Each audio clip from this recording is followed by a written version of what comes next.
guys, tuturo ko sa inyo paano gumawa ng t-shirt ng walang password kapag nakalimutan nyo. Muna, punta kayo sa Create.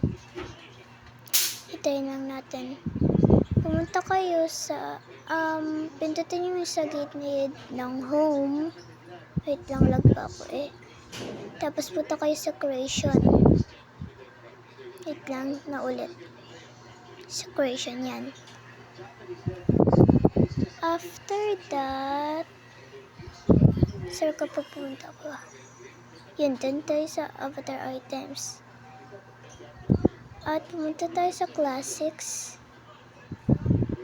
Yan yung mga ginawa ko. Pindutin nyo upload asset.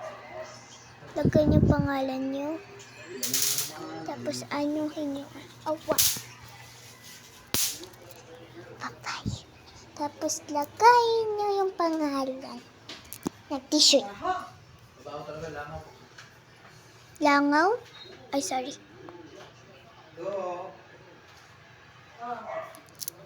Pagkat... Ay, sorry na, mali yata ako.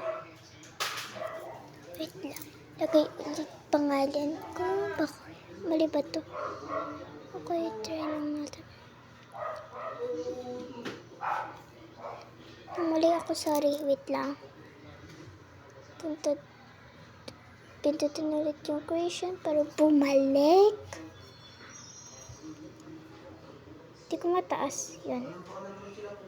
Pumunta sa avatar items. Sorry kapag inuulit ko na mali ako nalalag.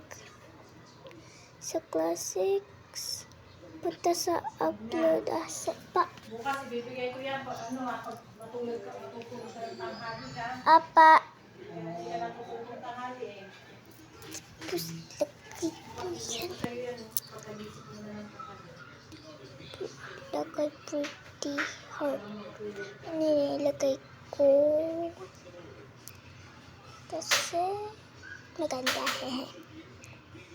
And then, kapag nakakita kayo ng okay, dun sa TikTok, mag-ano kayo.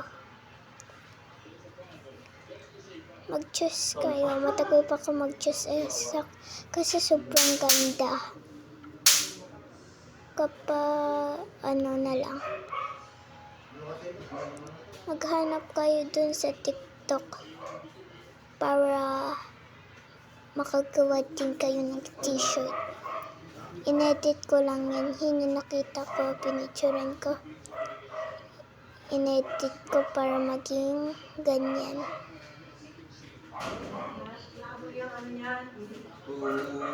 Wait lang, tagal ko mag-isip. Ang ganda kasi.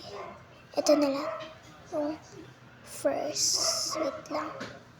Yun. Bababa na tayo at makikita mo upload. Hintayin nyo lang hanggang yun na. Hintayin nyo lang. Yan. Nakamali kasi ako sa pinakababa. Kasi hindi ko pa in-edit.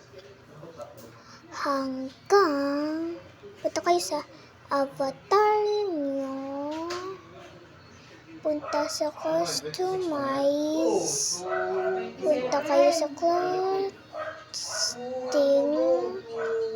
Punta kayo sa classic t-shirt. Wait lang. Classic t-shirt. Yan kasi ako. Yan. Parang binili yan. Ito. Wait lang. Ito. Yan. Diba bagay? Or kaya ano kayo bagay dyan? Yung ito ba? Or ito? Parang gusto ko long sleeve kasi ano, gusto ko long sleeve pa kasi ano yun eh, jacket yata. Kakain siyang lamok. Diba? Ang cute. Tapos yung isa Ito din yung isa.